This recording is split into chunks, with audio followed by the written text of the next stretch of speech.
Hello everyone, welcome to another Exchange 2013-2019 Coexistence video. My name's Ed, and in this part we're going to be joining our Exchange 2019 server to the domain that we've prepared in Azure.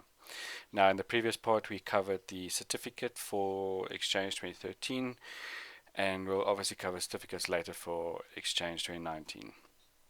So as I mentioned on the 2013 video where we had to join the domain, is you had to obviously change your DNS on your network card. So just to recap that, on my 2019 server, if I go to my IPv4 properties, this is the DHCP IP that's obviously assigned to me in Azure, which I'm just going to continue using. To be able to resolve to my domain controller, I have to put in my DC IP here, and then obviously the alternate is you can see so that this machine can break out to the internet. So once that is done, we can now head over to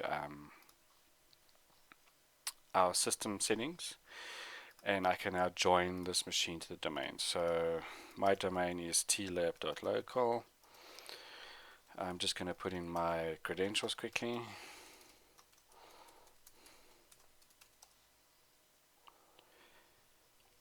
And there you have it, joined to the domain.